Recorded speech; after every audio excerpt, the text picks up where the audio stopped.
Hi.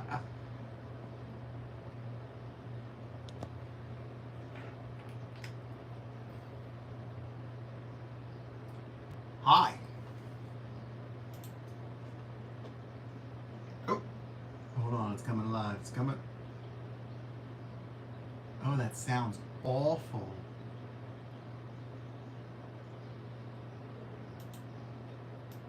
I even tried to like lower the sound of the fan.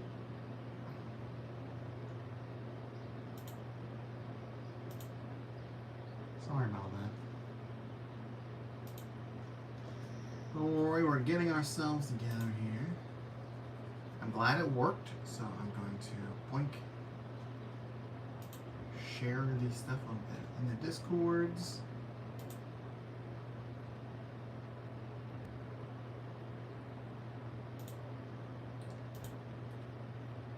Hi, if you're already here.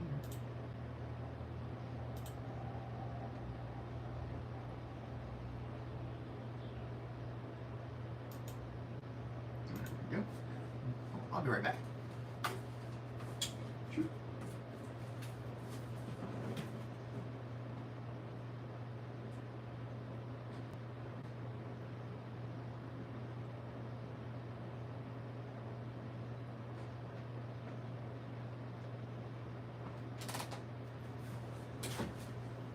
So usually I put these around the room to sound dampen. Not that it's super effective or anything like that, but I usually do that because, you know, there's just noise. The reverberation of me talking in this room is pretty bad. But anyway, let's get ourselves situated here. Hooah!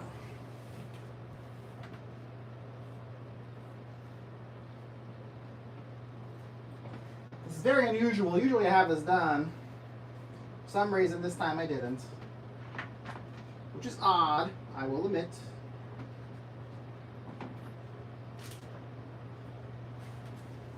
But anyhow, here I am. Hello. This is where we'll start the timestamp.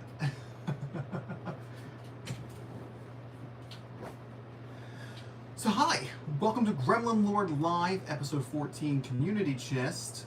Today's video focuses on 4 movies that were chosen by you, the community. And these videos were chosen from the bargain bin bag that I have. Am I running late? No. It's 8:03. I've been live for 3 minutes. On time. I just forgot to put up these guys, which don't really do much of anything, if at all. No, I'm here. I'm on time. You ruined my intro. But yes, so all these movies that were chosen from the bargain bin bag, which has over 107 videos in it. So it's very important that I start working through that, because there's no way on earth I'm going to be able to do 107 videos before I buy another movie.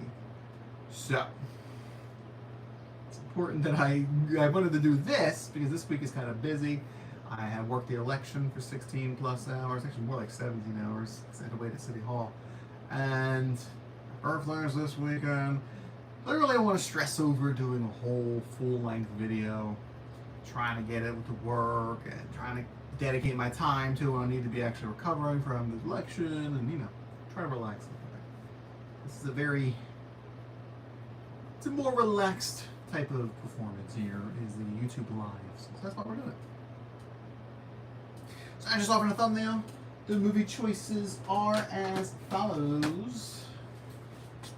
We have, this is a multi-pack. We have Blazing Saddles. That's the one that we watched. That was Mimi is a Nerd's pick. This is another multi-pack. But it's Fallen, which is Better 1976's pick. And then we have Detective Pikachu, which was Prince Hoodle's pick, who's currently here.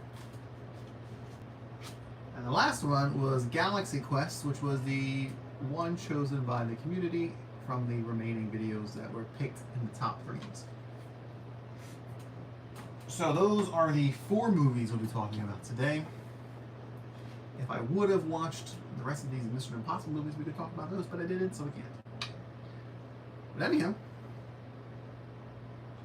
what should we start with? We're going to start with Detective Pikachu. Haha. Starring Ryan Reynolds and Justice Smith and Catherine Newton. I did not know she was in this movie. I guess I plumb forgot. She was in this one. I mean, I watched the trailer for it, but I never actually watched the movie, so I had no idea who was in it. I heard things about Ryan Reynolds being in it. I knew Justice Smith was in it, but I didn't know much about anything else. Like, I didn't know Bill Nighy was in it.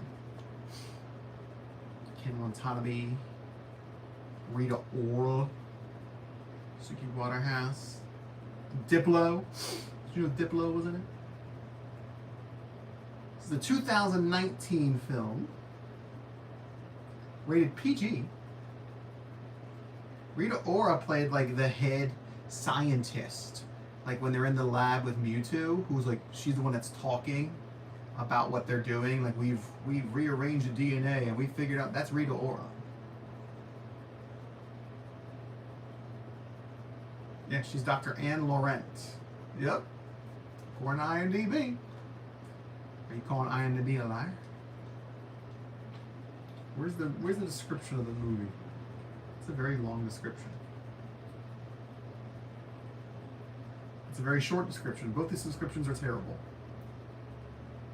I'll read what the back of the DVD says. When ace detective Harry Goodman goes missing, his son Tim, Justice, and Harry's former Pokemon partner, Detective Pikachu, voiced by Ryan Reynolds, joins forces to unravel the tangled mystery, chasing clues together on an epic adventure through Rhyme City. They uncover a shocking plot that could destroy the whole Pokemon universe. Where is I have the document open. Where's my script? Oh, I didn't open it, actually. Yes, I did. It's minimized. It's the joys of live performances. Detective Pikachu. I don't know why I didn't see this in theaters. I have no idea. I mean, I like Pokemon. I grew up with Pokemon. Just didn't go see it for whatever reason. Oh, it's a little broken. Why is it broken? That's unfortunate. Part of the case is broken. I have no idea. It's 2019, so it's pre-COVID. I don't know how I missed it.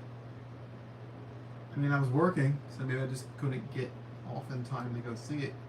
The movie itself wasn't super successful in the United States, so there's that.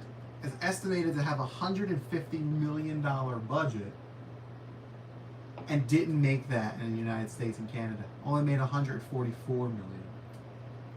So it was not a success in America, which is interesting because it made $54 million in opening weekend, which is a lot.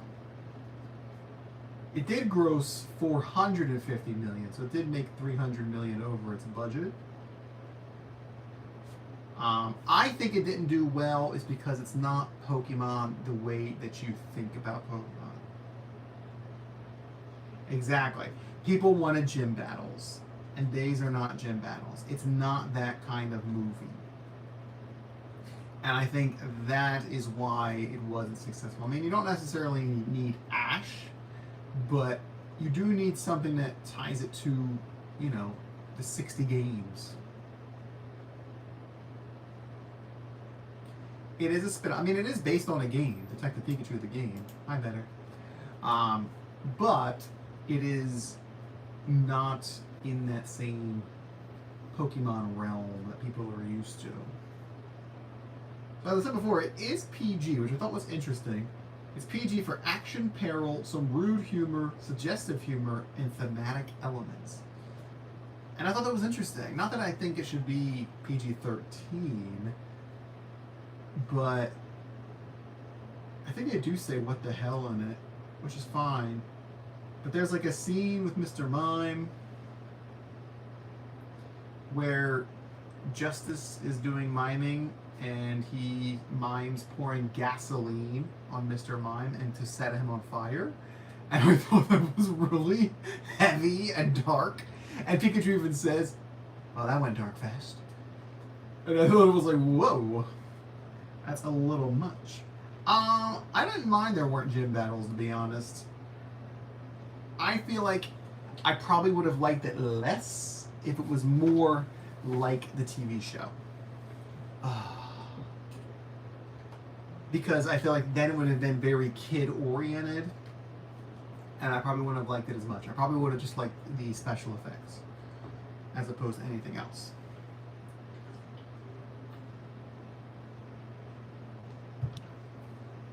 It's a much heavier movie than I thought it was going to be.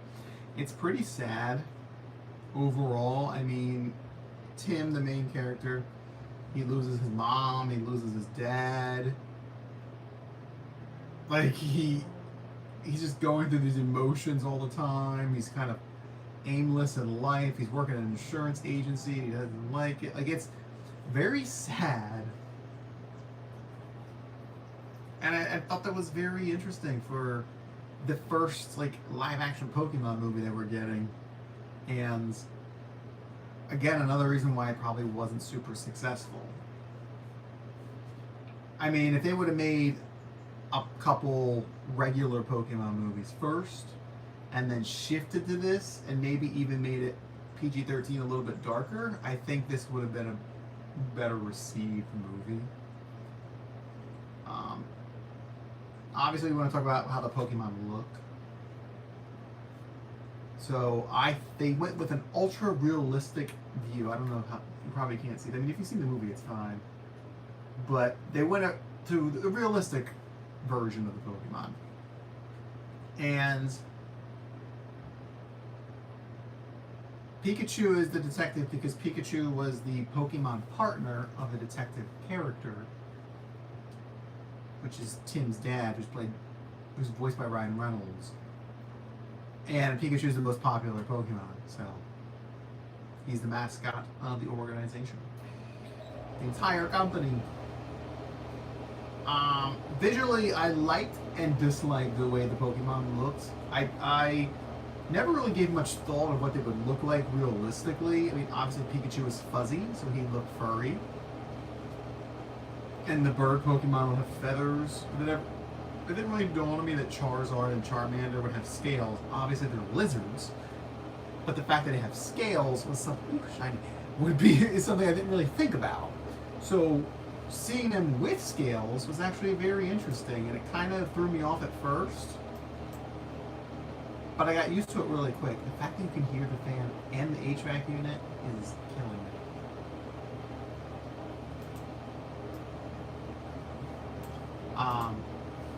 So I thought they looked good. I mean, I liked how Mewtwo looked and the Pikachu and all that. The ones I didn't like were all the bird Pokemon.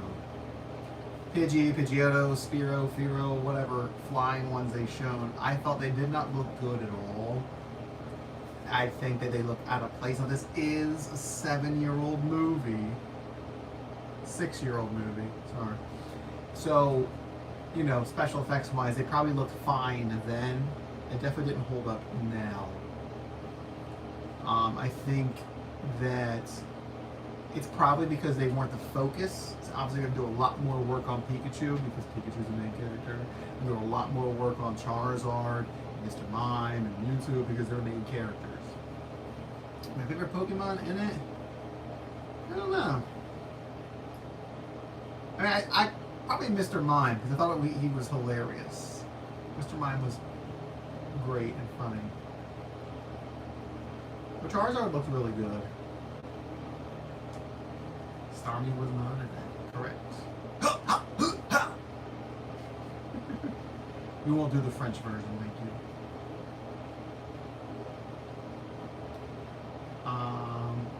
Let's see. I was actually worried about Ryan Reynolds being in this because Ryan Reynolds is Ryan Reynolds.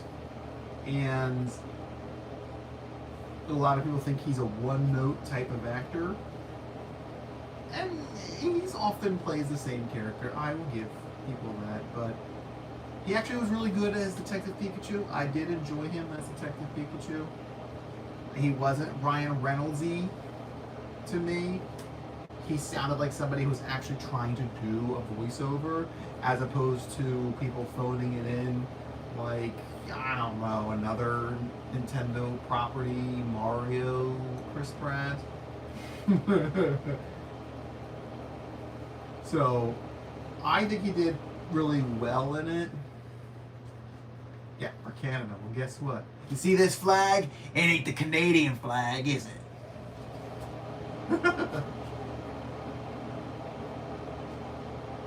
I was disappointed. It makes sense, but I was disappointed that he actually plays Tim's father. And I think it's because of how he looks. Because when we finally meet Tim's father, it's Ryan Reynolds, and he's very...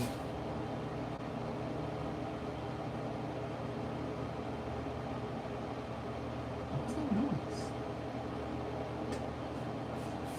Something like whooshing by or something. Sorry. And he looks very polished, and I didn't like that. Like, he looks very, like, metrosexual, and I was expecting him to look, I don't know, in my head I was thinking of a grizzled detective, maybe a longer beard, you know, somebody who's really in their detective work, because they make him seem like he's, you know, buried in his work, and that's why he's distanced from his son and all that, which is the story. So I expected him to look disheveled, or somebody who really buried in their work. And he wasn't. He comes out fully primmed and proper, and in a little, you know, sweater and a scarf, and hey there, kid, how are you? He's around, like, you know, very. I can't say the word because it's YouTube, but very, I'll say metrosexual, very not great for me. Didn't care for that. Not that I would expect him to use a different actor. It's just I just wanted him to look a bit more the part.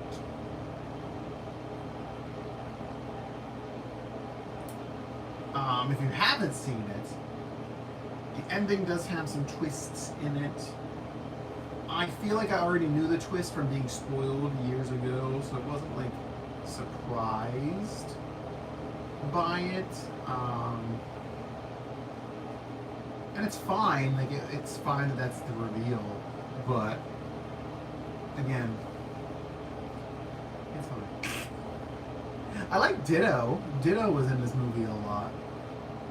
And Ditto took human forms. Did Ditto take human forms in the cartoon? I can't remember if Ditto took human forms in the cartoon or not. But Ditto takes human forms in this. And obviously Pokemon. And it has the Ditto issue where it can't replicate eyes. You see, I can't remember it. You know what? I feel like it did. I feel like Ditto imitated Misty. In my head, I'm picturing Misty face to face with another Misty, but with Ditto eyes. I could be making that up. But I feel like that's a thing.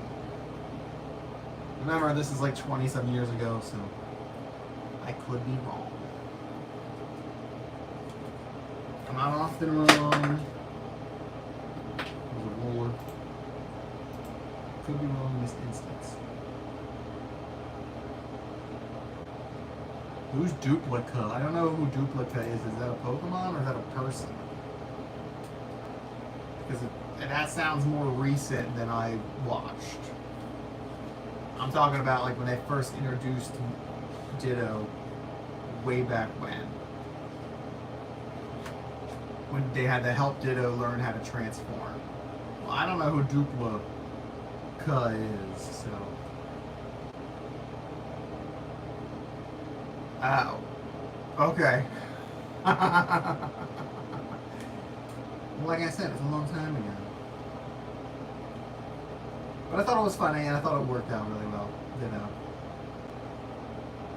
The bad guy is, well, I won't tell you who the bad guy is, but the bad guy's plans of fusing people with their Pokemon was an odd plan. Again, something I wouldn't expect to see in a Pokemon movie.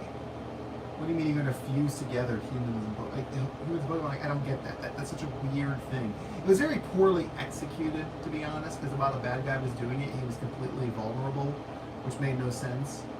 Like, he's in his office controlling another Pokemon, but there's no one protecting him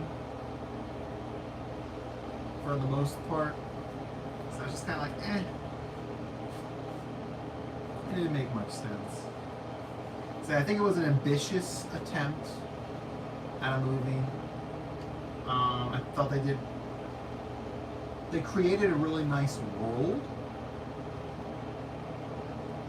It can become human. No, he wanted to fuse, because everybody has a Pokemon partner. So this is a place called Rhyme City, where it's a utopia where Pokemon and humans live side by side. There's no Pokemon battling. It's literally outlawed. They don't have Pokeballs. The Pokemon just live right next to you. They work with you. Like, they show Pokemon bringing lunch to somebody working on a skyscraper. Like, it's just the life that you lead. The Pokemon are just there. So it can become human. See? I thought so. So his plan was to join them together. So you and your Pokemon partner would join minds into your Pokemon. And it's a very odd thing. Yeah, there were underground Pokemon battles. You are correct. Way to spoil the movie, Prince. So we do see some Pokemon battles. But even those Pokemon battles weren't really that interesting, because like he wasn't giving Charizard commands. You know what I mean? Like, it wasn't like Charizard used Flamethrower. Charizard used Fly. And they're very, very contained, because it's in like an octagon circle thing, right? And it's inside. So it's not like they're, Charizard's flying around. It's very contained, and which makes it worse, because obviously he's shooting fire everywhere, and everybody's against the fence watching, and nobody's getting burned alive.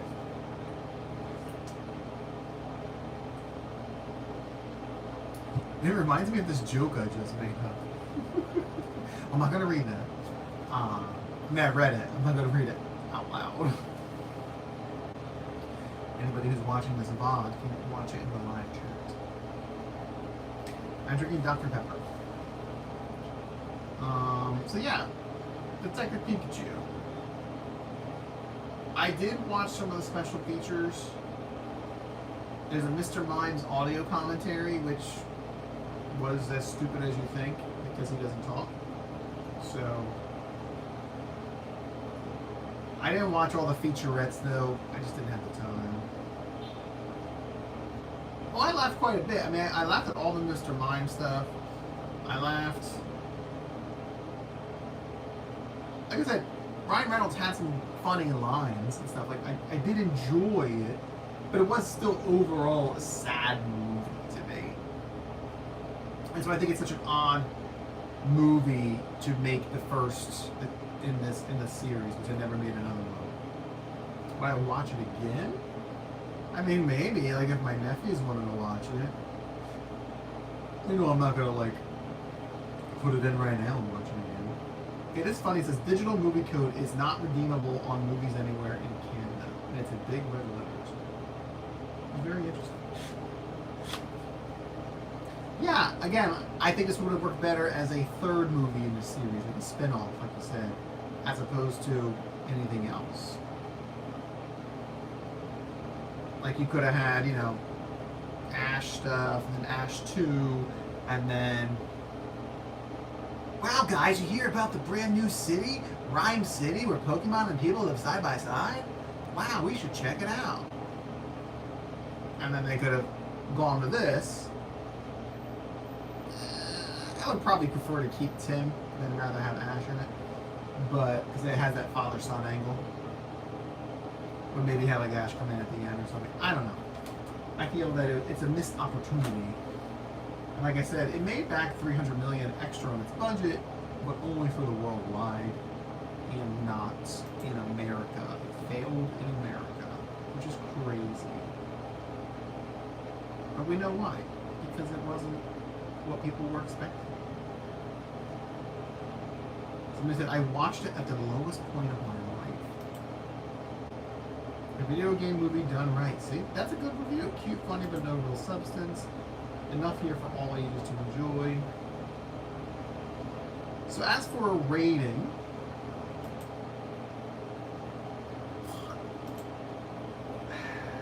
I'm thinking, like I said, I enjoyed it, but it wasn't like blowing me away. Yeah, I was leaning towards a 6.5, to be honest.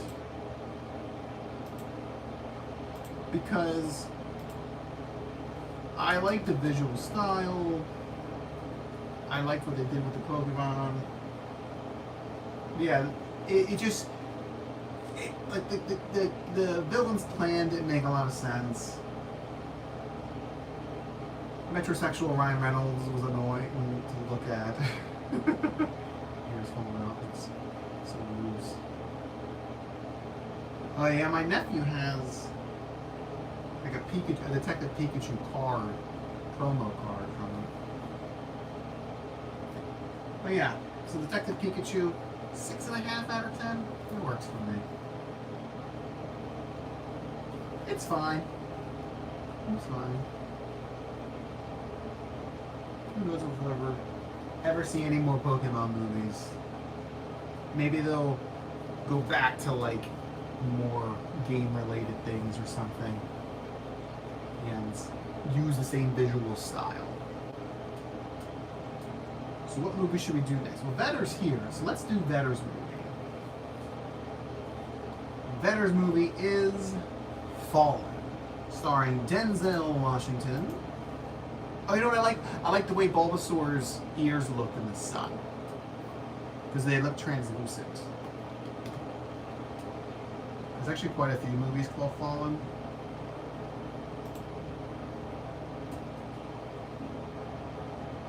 Homicide detective John Hobbs witnesses the execution of a serial killer Edgar Reese. Soon after the execution, the killings start again, and they're very similar to Reese's style. So this is a 1998 thriller film, rated R, 2 hours and 4 minutes.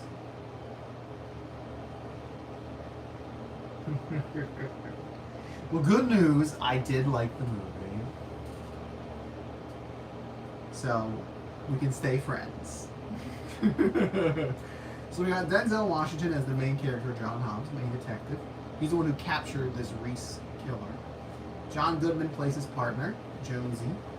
Donald Sutherland plays their boss, Lieutenant Stanton. James Gandolfini plays another cop, Lou. And Embeth Davidst, which is a really weird name, plays Greta Milano. But she is the actress who played Miss Honey in Matilda. I was watching the movie and I was like, God, this woman looks so familiar. Like, she looks kind of like Sarah Paulson. Obviously, she's not Sarah Paulson, but I was just like, she looks so familiar. And that's why. Because she's from Matilda. Saw it in theaters. Jesus, boy. There also is a guy in there named Robert Joy, who I thought looked familiar, and it's because he's in the Hills Have Eyes remake that came out in like 2005, 6, that I really liked, and I saw it in theaters. So I recognized him from that. And then there's a guy named Reno Wilson. He's named Mike. He played a cop. He's in Mike and Molly, so I recognized him from that. He's much younger, obviously, because this movie's in 1998. Yes, you are old, sir. Decrepit and rotting flesh.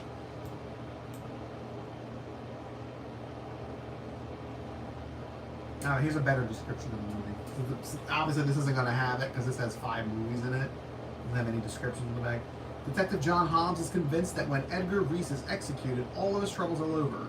But when people he knows and people on the street start to sing the same tune that Reese sang in the gas chamber, and those same people taught him, he is told that maybe the cursed fallen angel Azazel is behind it all. Azazel is cursed to roam the earth without a form, and he can switch bodies by any contact. making him hard to track. When Hobbs is forced to kill a man possessed by Azazel, he must clear his name while protecting his family and others from evil. Vengeful Azazel. How many times are you going to say Azazel in that? Good lord. Tagline is don't trust a soul. Wow, wow. Very 90s. But yeah, so basically, a guy gets executed, and his soul, or the soul that was already in him, is from Azazel, which is a fallen angel, and it goes to other people, and it passes through touch. And it doesn't have to be skin on skin either. It could be touching through clothes and gloves and all. Yeah, fallen angel. Right, you guys did the Leonardo DiCaprio meme. Right there. From Once Upon a Time in Hollywood. They said the name. They said it. But yeah. So was that creepy? The door opened by itself. It's Shelby. Hi,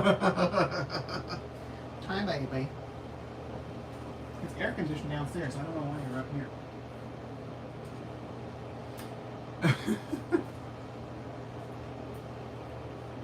It's the demon. It's not a demon. He's a fallen angel. God, I'm sorry.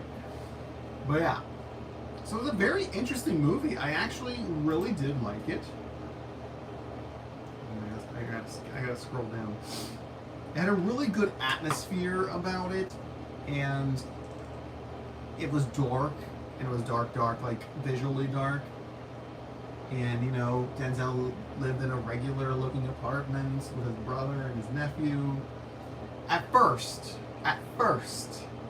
they show Denzel waking up, and he goes in the kitchen, and there's another man in there in a robe and a little boy. And I thought that this was a gay couple thing. And I was like, are you joking? No. Which is why I was like, did Vedder suggest this to me because of this? And I was just like, because his brother the actor was like, not like flamboyant, but a little, you know, a little lefty. So it's just like, are they a gay couple with a son? Can't be. This is 1998. It can't be. And it wasn't. It was his brother. So, because you know, he says like, I love you, but there wasn't like context for it yet. So I was just like, oh my god. But no. So not gay. Not gay at all. Even the brother could have been gay for all I know. They do this interesting effect for demon vision, or angel vision, where we see through the eyes of the angel. And it's a specific film technique, that double exposing the film or something. And they talk about it on IMDb. But it was interesting. It feels very dated. Like it's a very 90s thing, where it's like a steady cam, you know, going behind stuff and going around. Like it definitely feels like a 90s thing. I think it works, but there were times where I felt that it was a little too much. It was constant. We switched to Denzel.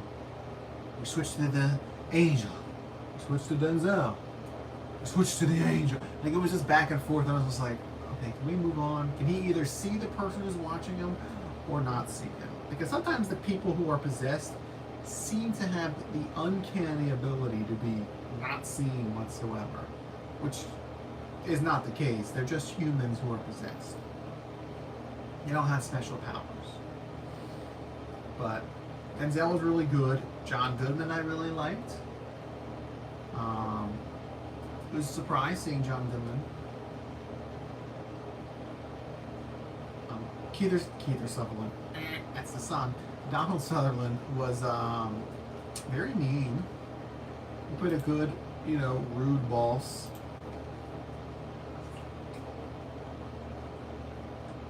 Gandolfini was fine. Gandolfini was basically Gandolfini. Like, let me tell you something, eh? You know, he had the accent, he had the attitude. Gandolfini. The thing I did like about it is that it forces the audience to think about things. So this angel possesses people and makes them kill, right? Because their goal was to eradicate the earth from humankind. Doing it one person at a time, which is a very slow method if you ask me.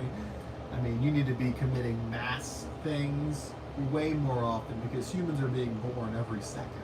Obviously, humans are dying every second too, but as we've seen since this movie, we've gained like 2 billion people on the planet. So, they're not doing a good job. But anyway, it raises a question to the audience of what would you do? Like, how would you handle this situation? Because the angel makes it look like Denzel is responsible for these murders. First, he's investigating the murders, obviously. But then the details start connecting to him. There's phone records that connect to him. He's at certain places. His fingerprints are here or there. And it's like, whoa, wait.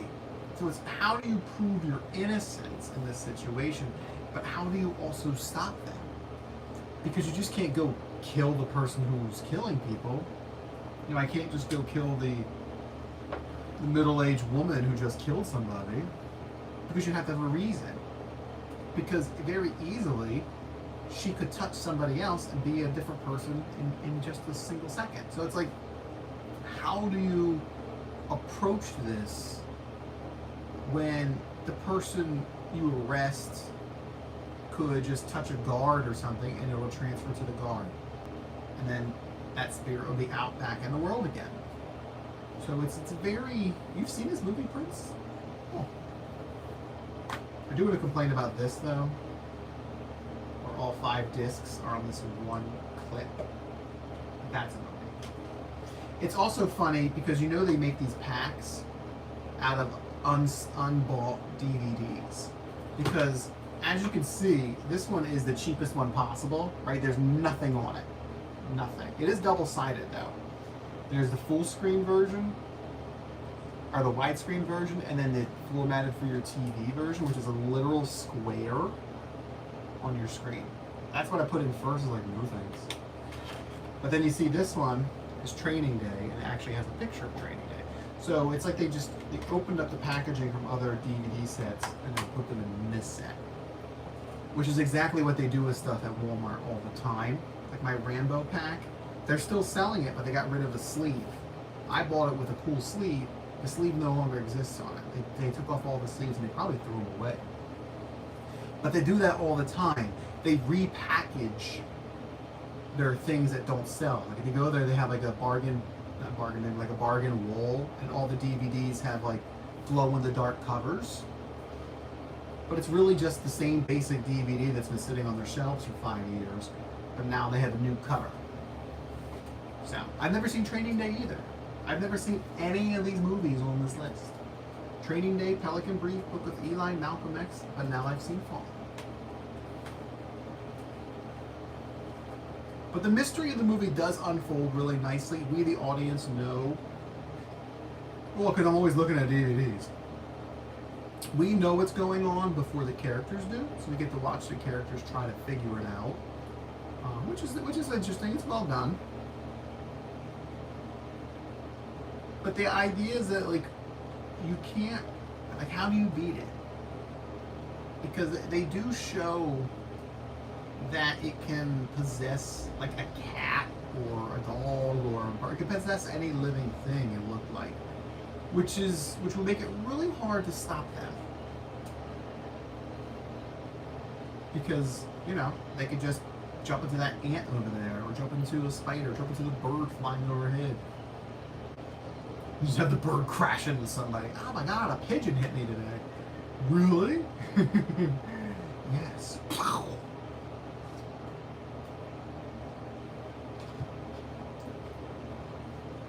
The ending was a surprise. I'm not going to spoil it for you.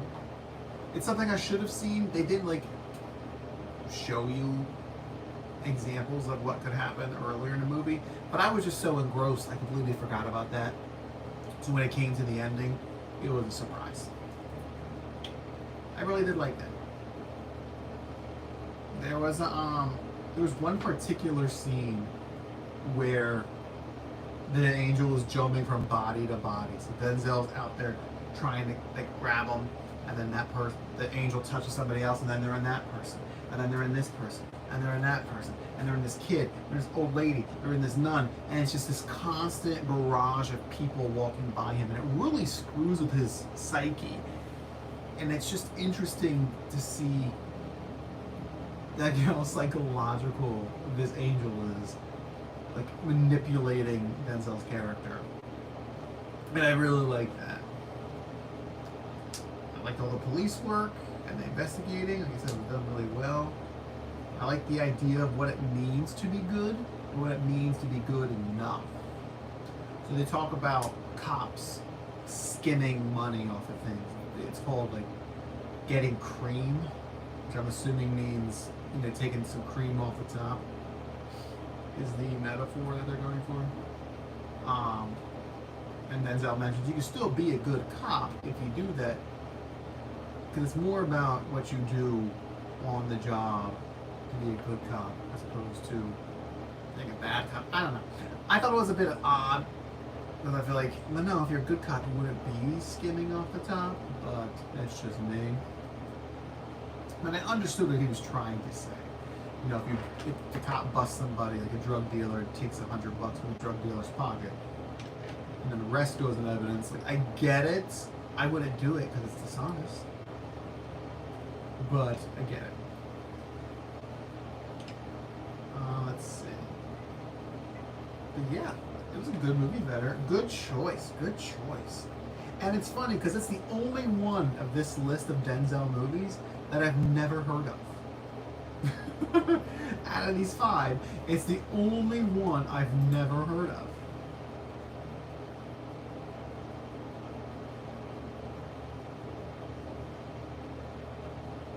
Let's see.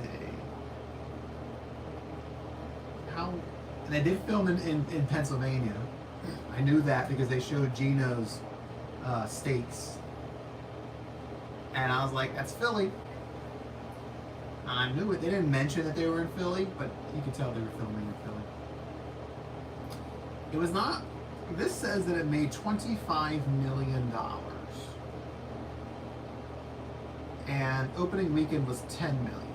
But gross worldwide was only $25 million, which seems astronomically low, considering that Denzel's fee for this was probably, you know, 5 to 10 million maybe. I don't know where in his career this takes place. I mean, isn't he an Oscar winner? Did he win an Oscar for Malcolm X? Malcolm X is 92, Pelican Brief's 93. So those were before this. It doesn't seem like, but also ticket prices were lower then, right? This is not adjusted for inflation, so it could have made, I can't see more details, unfortunately. But yeah, no, I liked it. So thank you for that suggestion. Now, for a rating,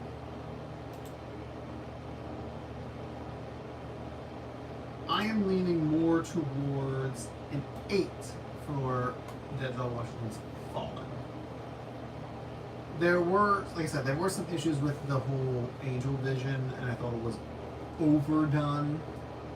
And it just kind of got to the point where I'm like screaming at the TV, like, let's go, move it along. Like, we get it. It's a cat and mouse thing.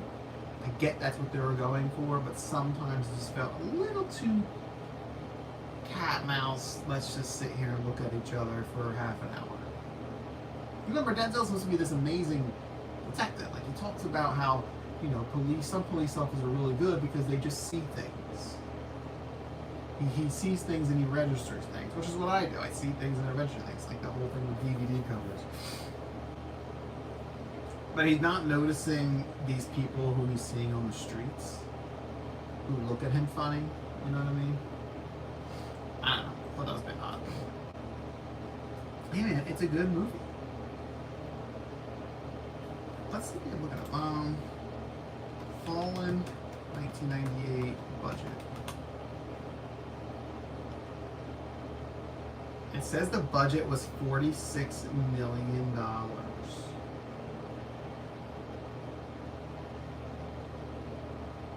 Are you joking? This movie was a abject failure? What? Reception. Rotten Tomatoes gives it a 41%, only from 58 critics though. Metacritic says 52 out of 100, only on 28 critics. Stylish, if seriously far-fetched nightmare. Jesus. Washington has almost an impossible task of putting together a convoluted picture that's only intermittently suspenseful and not very engaging emotionally or intellectually. Feeling 22.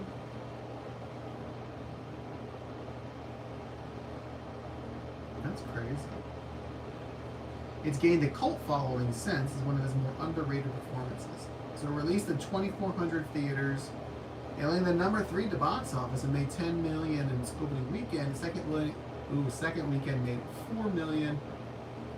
It was in cinemas for 4 weeks.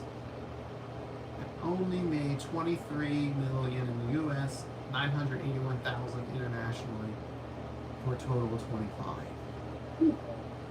Well, I liked it, so I'm going to give it an 8. It is very much a 90s movie, though. When you watch it, it's very... does have that dated thing and the dated special effects with the cameras and the fades and all that stuff, but it's nice. It's a solid film to me. So thank you.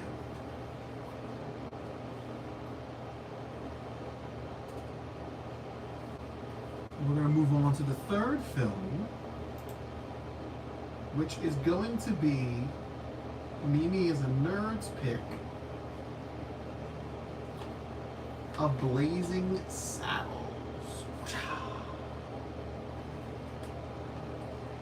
Now, I have not seen Blazing Saddles, obviously, before this. I do want to say no, I was not offended by anything in the movie, okay? So let's calm down. It's a 1974 film, rated R, hour and 33 minutes, not even super long. In order to ruin a western town and steal their land, a corrupt politician appoints a black sheriff who promptly becomes his most formidable adversary.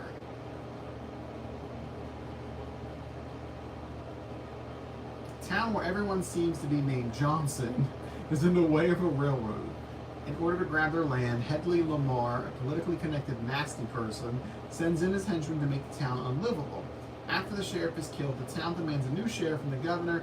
Headley convinces him to send the town its first, or we should say black sheriff. This is Mel Brooks, obviously. It's one of those movies that everybody says, oh, you couldn't make that now because people are too sensitive. And it's like, shut up. Shut your mouth. It's not that serious. Because to be honest, a lot of things in this film are dated.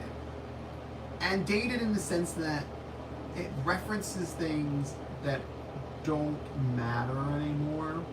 And that's really the main thing that I didn't like about it, is that while I found it funny, there were quite a few gags that reference things that I don't know about. So when I was reading the IMDb trivia, I learned more about things. But it's because it's very topical, you know? Like the whole movie's a spoof of Western movies. I don't watch Western movies, like at all. So yeah, Prince, here you go. Come pick it up. It's right here, Blazing Saddles. Swing on by. I'll give it to you. I'll give it to you good. Maybe take it home and watch, okay? You're not going to want to watch it here because it's 90 degrees in my room. But yeah, so a lot of the humor, though, was based on celebrities or politicians or things that occurred in the time of Westerns being made and in the time when this movie was being made. So there's a bit of a disconnect for somebody like me watching it, 50 years later. I don't eat popcorn, so no thanks.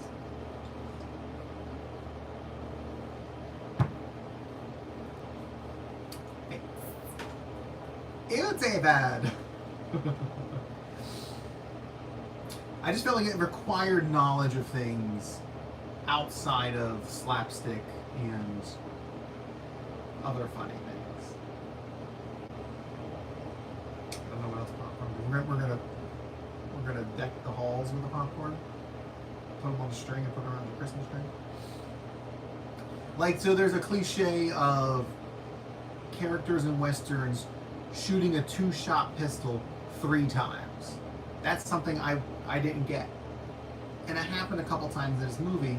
Hedley Lamar, played by Harvey Korman, shoots his 2-shot pistol 3 times. And that's funny if you know what it's referencing. Because I don't know it, he's just shooting his gun. Like, it's a Western. So that didn't mean anything to me, specifically. So there was a lot of things like that I missed out on. I really thought it was going to be more of a straightforward Western. Obviously Mel Brooks likes music, so there's musicals, not musical, but there is musical numbers, which is fine. I really just thought it was going to be more, I don't know, just more Western. It is a Western. It's a very interesting movie. Because they mix together time frames, so some of the characters use modern lingo, they use old lingo, they mix it all together. Like somebody singing a Frank Sinatra song. Obviously there's no Frank Sinatra in the Wild Wild West. And the character comments on it like, what the heck are you singing? Which is funny, I found that funny. But again, if you don't know the Frank Sinatra song, then it doesn't really matter, does it? Yeah, it's very layered, but only if you know those layers. There's definitely an idea of humor where it's jokes to be jokes. So characters say things in a jokey way because it's supposed to be a joke. Like, it's not subtle. They'll say things on purpose in a very jokey way, and it's supposed to make you laugh. And I definitely laughed throughout this whole movie. There's fourth wall breaking. There's quite a bit of fourth wall breaking. Sometimes I thought that it felt a little forced, the fourth wall breaks. But other times I think they worked out really well. You probably like it. Obviously they use the N-word in it a lot. They also use homophobic slurs in it a couple times. Again, I'm not offended.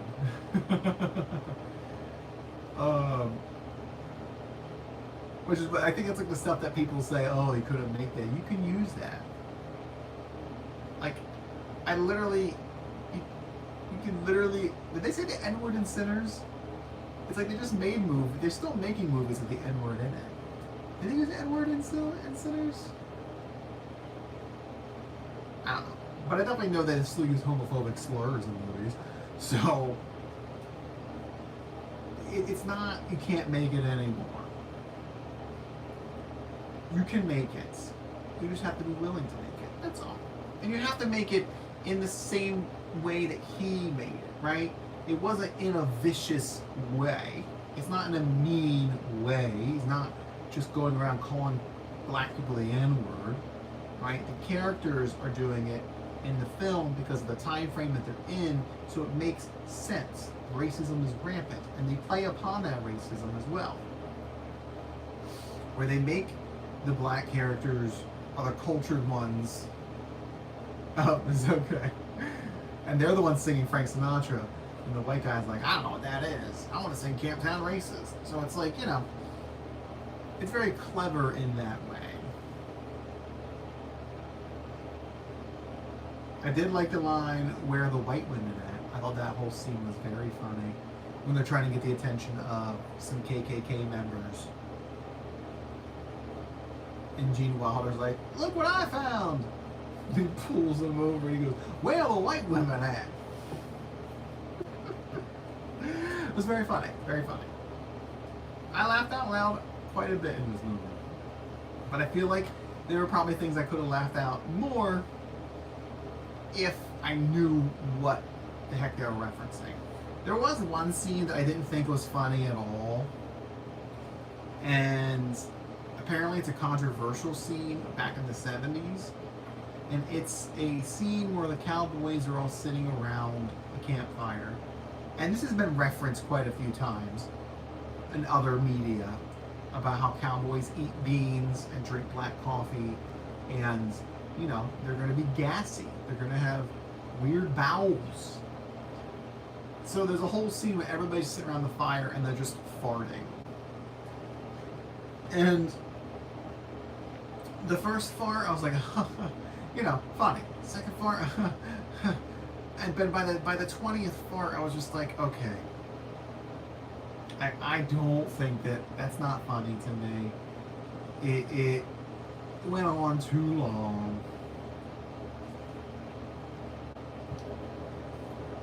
Yeah, like a family kind of like, like for 30 seconds. It's just like, okay, we can move on with them.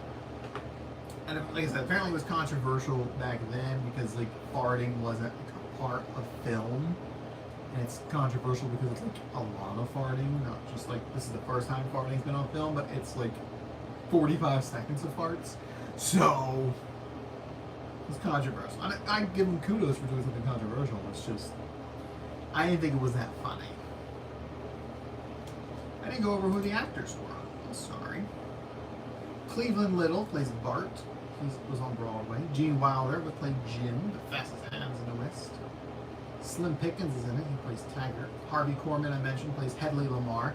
And so Hedley Lamar is a play on, I think she's an actress or a singer, named Hedy Lamar. And she actually sued the production company because they would, the joke was that everybody would call Hedley Hedy.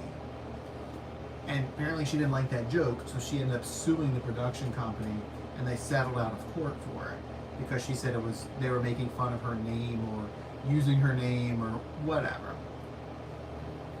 But I didn't get that joke because I don't know who Hedy Lamar is. I thought it was funny that they kept saying his name wrong, but I didn't know it was because that name is a real person. So again, time frame. Madeline Kahn was in it. She was Lily von Stoop, a German with a rather odd German accent, if you ask me. She was like a burlesque singer.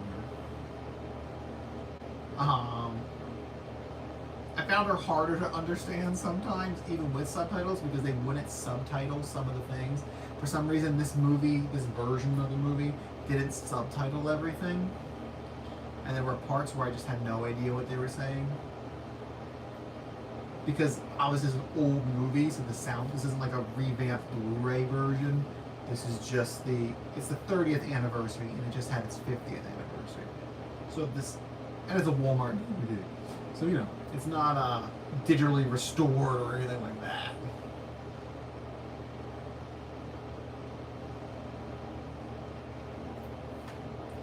So there were some sound issues, but again, that's not the movie's fault. That's just the DVD's fault. I have a cheap DVD. But I like it. Mel Brooks is in it, as he often is in his own movies. He plays the governor, Le Petermain, which is a play on something else, like another French actor's comedy. I don't know. It's another reference to something that I didn't get because I don't know it. Um, he also plays the Indian chief, which again was another joke because apparently in westerns, a lot of times they had Jewish men playing Indians because of, I guess, a wider nose thing. And they put all the makeup on to make them darker.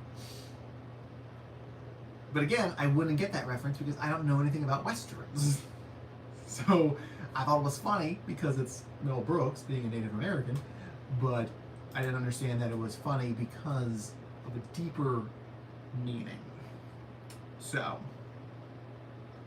and he also spoke Yiddish as the Native American, which was not subtitled. He didn't even say he was speaking Yiddish. It was just, you just heard it. And it was like, okay. Because I thought it was funny because it was silly. But the social commentary, actually. I did enjoy Harvey Korman. I like Harvey Korman. I mean, I like him on a Carol Burnett show. You know, he's a funny guy. There's a character named Mongo, who was a brute, an unintelligent brute. There is a funny part, apparently it's controversial, where he punches a horse. He doesn't actually punch a horse. It's a fake horse. But it was very funny when he did it. Because he punches it, and he like pushes it up, and you can tell it's a fake horse. And it's just like, you know, it's super stiff, like a fake. It was just funny. There were a lot of horses that fell in this movie, and that made me kind of nervous. Apparently, no animals were harmed during the filming of this movie. That's what it said at the end. But seeing horses fall to the ground a lot, it's kind of like, ugh, ugh. Yeah, it was kind of sad. But I mean, it's a movie. I'm sure it's fine. But it was surprising to me. Oh, that's what the subtitles skipped anything that was like a sing-songy type of thing. It's not like they're shooting horses or anything. It's just, you know, like they'll trip and fall, or the person falls off a horse. Like, it's fine, and I've seen it in other movies. It was just something I wasn't expecting to see like 8 times. That's all. And it just made me nervous. I know this is the 70s. You know, things were more lax back then, especially with OSHA regulations. If OSHA even existed. So it just made me nervous that like a horse got injured and had to be put down. And again, this is 50 years ago, so that horse would be dead by now anyway. But, you know, it just spoke to me in that sense. I did feel like the story was fine. I liked the story. Where it was a guy working on the railroad. He's back and like rallies the town people and stuff.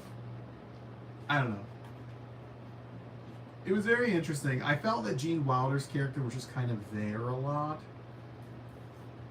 His part felt really small because he was literally usually just sitting there with his eyes wide open, and he'll say a couple lines or something, but he really didn't feel like a main part of the cast. Even though, you know, he's probably getting like top billing or something.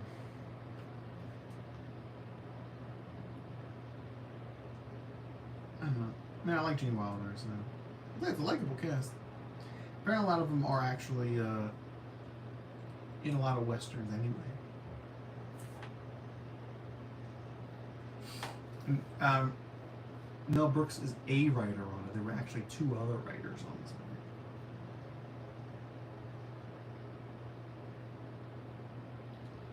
I mean, I feel like it would be, if I was a different generation, it'd probably be a lot more my speed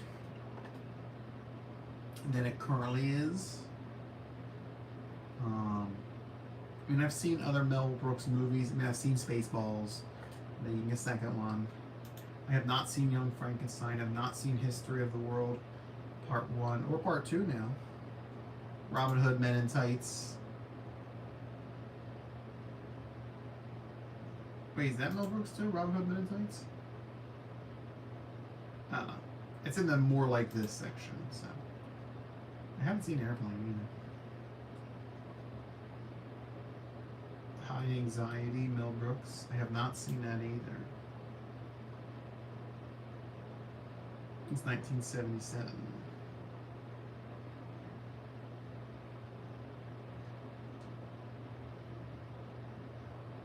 Hey, Cloris Leachman's in that. And Madeline Kahn and Harvey Korman. And Dick Van Patten and Jack Riley. Oh, what's that available on? Nothing. I'll need to find like a Mel Brooks pack.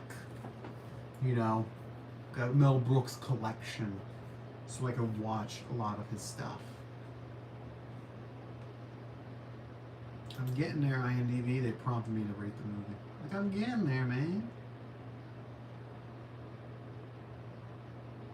I'm sure there's probably a pack out there of most of his classic films.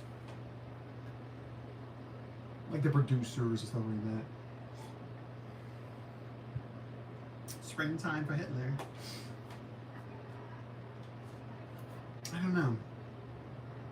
I feel a little bad because my score's not going to be like the highest. I did enjoy it.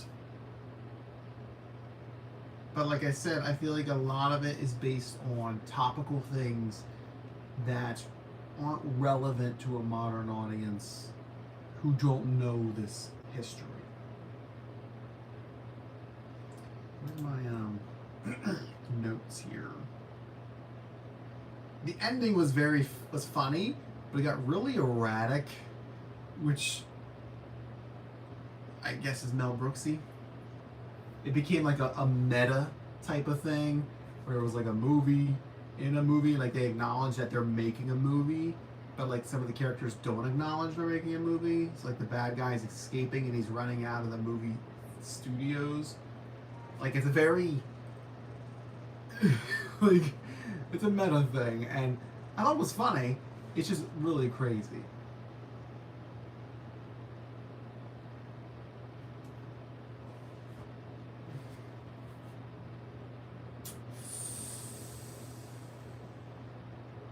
So for rating, I am leaning. I can't. I want to say a 7 to 7.5, because I just don't think I know enough about it to think it's super fun. Like I really like Spaceballs because I know Star Wars. Like Star Wars is a movie series I've seen, so I get the jokes in that because I know the reference material that they're spoofing. I don't know Western movies as much, so I don't know a lot of the material that he's spoofing.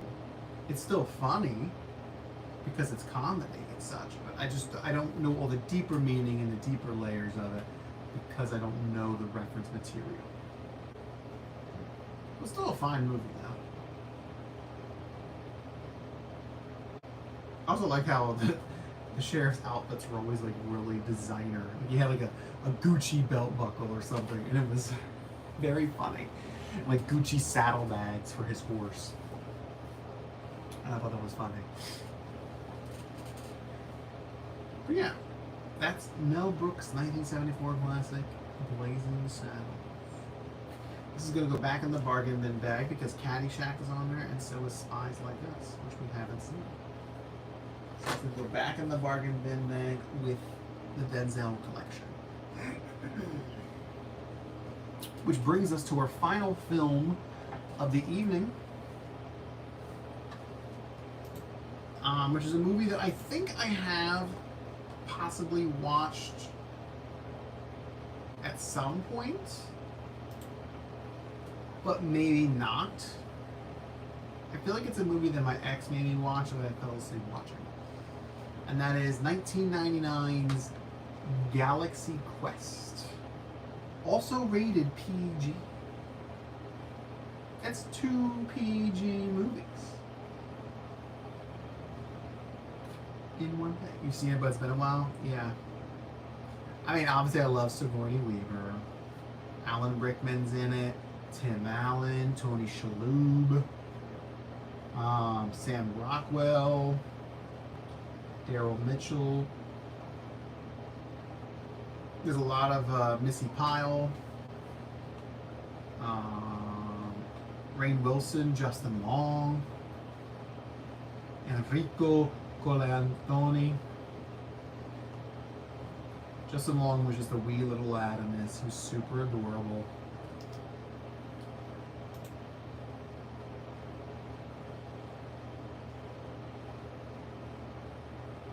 Super adorable. Oh, Justin Long's birthday just passed too. Oh, he was like 21 in this. Good grief, he's born in 78. Well, that makes me okay to say he was hot in this. You know he's married to Kate Bosworth since 2023. So he's very adorable. But anyway, let's get a movie description here. Years after cancellation, the stars of the Galaxy Quest television series cling to their careers, appearing at sci-fi conventions and electric store openings. Electronic. When a distressed interstellar race mistakes the show for historical documents, Jason Nesmith, Tim Allen, and his crew of has-beens are unwittingly recruited to save them from a genocidal warlord. And then just talk about the cast. I mean, it looks like a movie I would like, right? It's an idea that I like. I enjoy Star Trek, so again, I know the source material that they're spoofing. So that makes sense to me. It was very funny. Tim Allen was very Tim Allen-y, but I like Sigourney Weaver. Tony Shalhoub apparently was high the entire time, or his character was high the entire time. They wrote him that way, and apparently they were actually going to talk about him being high more often, but because they made it a PG movie, they took that out. Alan Rickman plays, a very snooty British actor who had this role but wants to leave away from it, but he thinks he's above it, but he just can't seem to move on from it. Sigourney Weaver was obviously she was the female on the older show, and her character wasn't really fleshed out very well. Her job was to repeat what the computer says. So the computer would say, "Shields are down." And she'd go, "Captain, shields are down." Even though the computer just said it. It's very funny. I actually really liked it. I laughed a lot. It's a good satire on the whole sci-fi thing. It's really obviously Star Trek. That's what they're making fun of. Okay, another flop of a movie though. $45 million budget, made $90 million. So it doubled its budget, but not really. Galaxy Quest budget. $35 million. It was a modest box office success and received positive reviews.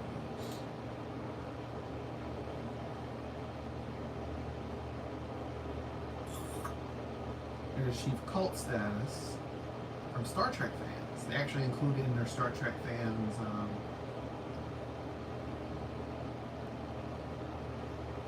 in their Star Trek fandom. I'm trying to find a reception section. Filming, post-production, promotion, relation to Star Trek. Critical responses with a 90% on Rotten Tomatoes. Not that Rotten Tomatoes means anything, because it doesn't. good parody. It's a good comedy film.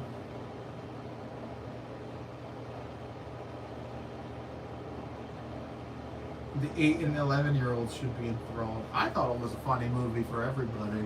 Because like the aliens are funny for kids.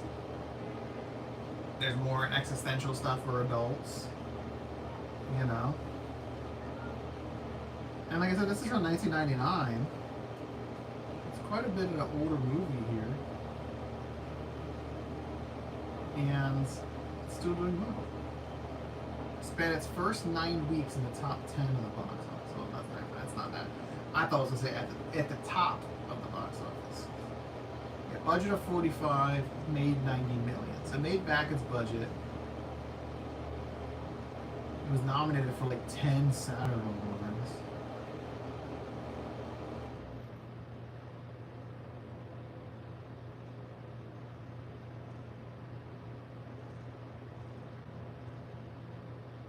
Who is this? Oh, Patrick Stewart. Patrick Stewart liked it. Tim Russ liked it.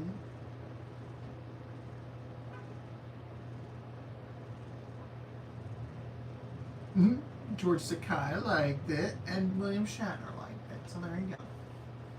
There you go. I didn't write about this one because I just watched it tonight. I thought they played up on the tropes of Sam Rockwell's character. He was actually on the show too, and he was like one episode and died before the theme song played. So like he's like their MC, but there's a running shtick about him being a red shirt, you know, which in Star Trek terms is somebody who dies, because red shirts are always dying in Star Trek. People who wear red shirts. They're disposable people, basically. And he kept being scared and being obsessed with death, that he was going to be the one dying because he's a throwaway character, even though the things that were happening were real. The aliens are very funny. I don't know if you see that picture on there, just kind of a glare. They're kind of pale and they have like slick back black hair. And they, well, at least the main alien talks like this, and he has a really weird cadence, and he sings a little bit musically, but it's always monotone. And he's always smiling. Very funny, very funny. And they're awkward. And I don't know, it's very much a movie for me. There is a special feature on here that has, they're called Thermians, is their race. But there's a Thermian audio track. So you can watch the movie with Thermian audio. So I thought it was going to be redubbed and all the characters were going to talk like that, like this the whole time of the movie. But it wasn't. It was actually them speaking in their native tongue, which is basically just, and you can watch the whole movie with those noises. If you really wanted to, you could sit there and watch the whole movie with that. I didn't. I looked at it to see what it was, and I was like, there's no way on earth I'm going to watch an hour and 42-minute movie with squeals and screeches. Like, no thank you. If they did everything with the Thermians' English voices, I would probably rewatch it at some point, because that would be funny. If they're talking like this the whole time, I think that would be funny. But I'm not going to watch it with squeaks and squeals. Sorry. There was also a bonus feature of Sigourney Weaver rapping. Didn't care for it. It's very cringy. It's very 90s. But it wasn't in the movie. It's just a special feature that I guess she did it for her agent. Like her and her agent was celebrating a milestone or something, but she couldn't be there, so she filmed a rap because the guy in the movie, Daryl Mitchell, taught her how to rap, and Daryl Mitchell and Sam Rockwell rapped a little song about her agent on set in the costume. You can probably find that on YouTube. It's very 90s.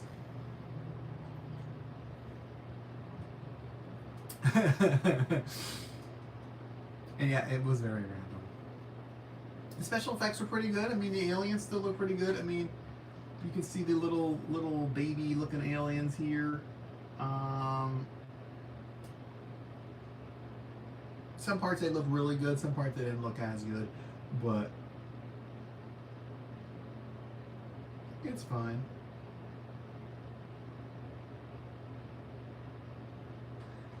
I don't know. It's a really good satire. Like when I think of satire and what it means to be satirical when you're going from the source material, this really works because they are washed up actors and then they're thrown into this, and these aliens recreated their entire ship from watching the TV show. So whatever their emotions were on the command centers and panels is what the aliens program the ship to do. So if the guy driving the ship does this to do a warp drive, then that's how you activate the warp drive. You know, and it's a very intuitive way of doing it. These aliens are so smart to create this ship, but they're not smart enough to negotiate whatever terms you're trying to negotiate with this with Saris, who's the bad guy alien, who was also practical effects. He was not CGI, which I thought he was going to be CGI because the way he looks on the top of this, he looks CGI, but he isn't. He's also in Babylon 5. The actor is Robin Sachs. Oh, he passed away. Oh, he's in Mass Effect 3. He played Zaid Masani in Resident Evil. He played Ataman and Ivan Judanovich.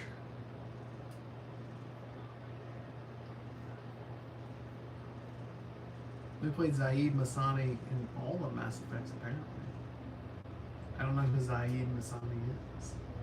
He was in Dragon Age. He was in SpongeBob. That's cool.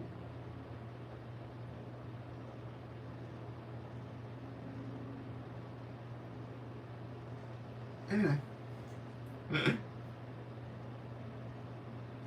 Yeah. If you haven't seen it, I would say watch it. It's very funny. Is it available on any streaming, guys? It's available on Pluto TV if you want to watch it.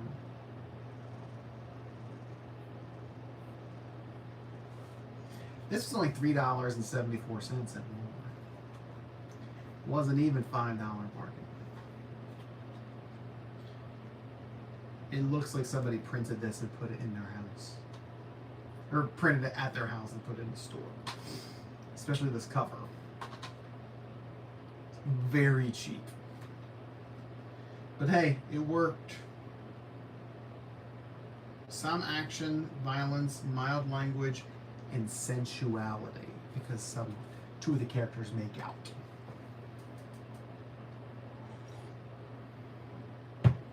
Big time sensuality. As Bjork would say. Yeah, goodness. So, if I'm going to rate it, I actually haven't thought about what to rate it because I didn't write anything up about this movie. How would I think about this? I did really enjoy it. I feel like if I watch it again, I'd probably pick up a few more little details. Because like I said, it's a very... It's a satire, so there's a lot of details that they pull from Star Trek and things like that. And I think it works out really nicely. All the previews that they showed were for Star Trek. Like the new Star Trek movie with Chris Pine. And then like Star Trek being released on Blu-ray and stuff. Those were all the previews for this movie, which I thought was funny. Wait, Corbin Bleu was in this? Oh, he played the... Oh... So Daryl Mitchell plays Tommy Weber. But the movie, the TV show that they were on takes place in the 80s. And then the movie takes place in current times. Well, 1990s. But apparently Corbin Bleu played the young version of Tommy. Oh, I didn't even notice that's who it was. Corbin Blue's hot. I didn't realize that's who he was in this movie. So, he's only 2 years younger than me. Old Cardamom. He's from High School Musical. And I do like him a lot better with his shorter hair. You love movies with Corbin Bleu?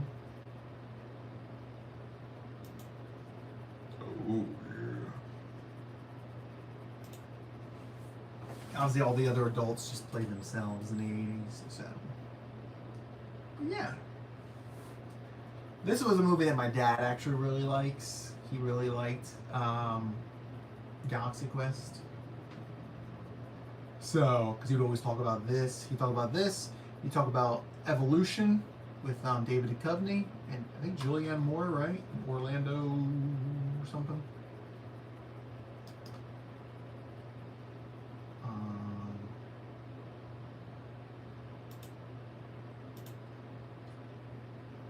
Orlando Jones is his name. My dad really liked that because again, that's another like kind of satirical take on the sci-fi aliens type of thing. That I've seen. I haven't seen it in a really long time. But I have. That's also on Pluto TV. Did they make a cartoon version of it? Wait, this out was it Ivan Reitman in this? Oh, Ivan Reitman directed it. He's Ghostbusters guy.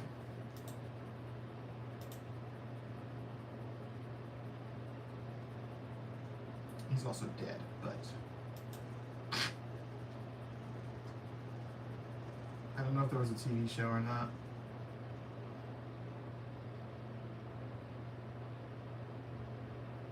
You know what? Maybe there was a TV show. Now that you mention it, I kind of think in my head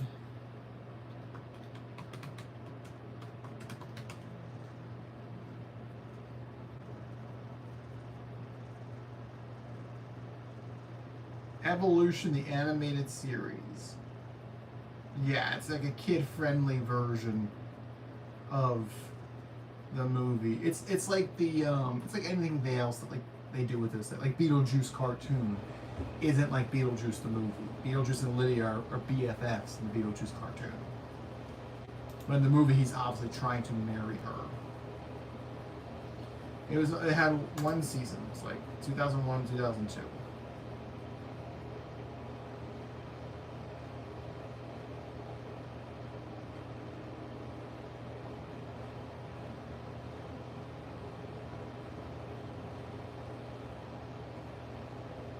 And like the Men in Black cartoon, there's a Godzilla cartoon based on a 1997 movie. I remember those. They kind of had similar art styles. Men in Black and the Godzilla one. Those I remember. I don't remember watching the Evolution TV show though.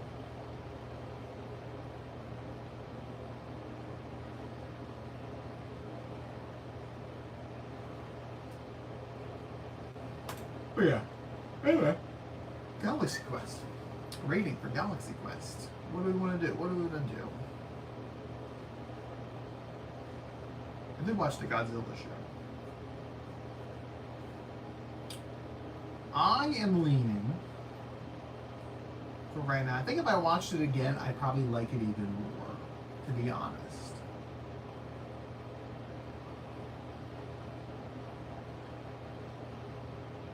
Because it's funny. And it gets... like, there's so many little details in it. I'm actually going to give it an 8 and not a 7.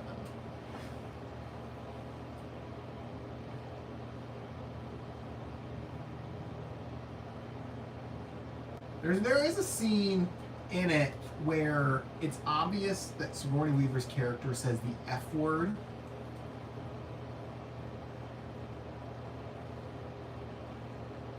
And it's dubbed, and she says screw that instead. And I think it's because they, while they were making the movie, they shifted it to be more of a PG movie. You can't say that word in a PG movie. PG-13 you can, but not PG. PG-13 you can say it once, I think. I feel like, I don't know. Whatever Beetlejuice is rated, they say the F word in there. She goes, oh, screw that. But her mouth is really just... And it's just like... And it's very obvious, because it's like this close to her face. So... It's like, good grief.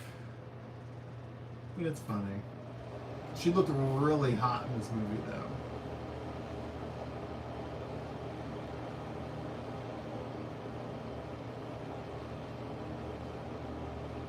Oh, there's a 2019 documentary about this movie. Oh, it's on Prime. Maybe I'll watch that. It's an hour and a half. Galaxy Never Surrender, a Galaxy Quest documentary about the creation of it, the reception of it. Huh. I'm interested in that. Is Sigourney Weaver in this? Sigourney Weaver is not in it. Wow, Sigourney. She's not listed, but she's in the picture right here, so she must be. Anyway. Where's my document? There we go. Let me turn that fan up. But yes, that's the last movie of our bundle here. Where Detective Pikachu from Prince Huno, Fallen from Better, Bleeding Saddles from Mimi, and Galaxy Quest that you guys voted on from the remaining movies. It's nice to get 4 movies out of the bargain bin bag to help me progress through my collection of movies I gotta watch. There's a whole plethora of other ones that aren't even in the bag yet because I haven't posted them on social media yet. I'm really behind. I already have a video made, I just haven't posted it yet. Well, I was already planning on just starting to watch movies out of it for my own personal enjoyment. Like the movies I don't want to review, I was actually going to start, like I was going to watch The Pursuit of Happiness, because I don't really want to review that. Or maybe watch Patch Adams, and I don't really want to review that either. Because I don't think it's going to be a fun review. As opposed to like Midsummer. I think that'd be fun to review. You know, things like that. So, because a lot of those movies aren't mine. They're mine now. They aren't movies I bought. Like, I didn't buy Patch Adams. I didn't buy Reign Over Me. I didn't buy Pursuit of Happiness. The movies that were given to me by my brother and his wife. So, those aren't things that I purposely wanted to watch. So, but yeah. But that's going to be it for today. We get an hour and a half. It's a bit longer than I wanted it to be. Next week will probably be a bargain bin movie review. So I will pick another movie out of the bag. And that'll be the movie we review, because I don't think there's a mystery movie next week. We'll be on Twitch tomorrow, starting The Division 2, Vetter and I. It's probably going to be, and I think we're both off, so, well, I'm off. I think Vetter's off, so it's going to be probably a bit of a longer stream than usual. Probably try to get some time in there. And then Sunday is the saddest day of the year, and we'll play more of something. But yeah, so thanks for watching, guys. I appreciate it. Make sure you like and comment. I'm going to try to get this VOD out maybe tomorrow, so we can get it posted. And we'll see you later. I'm gonna go play some Marvel Rivals with Vetter. So Prince, if you want to play, you can, because it's cross-platform. My first game I'm playing on my new Xbox. Okay? So thanks for watching, and good night. I know. I'll see you there.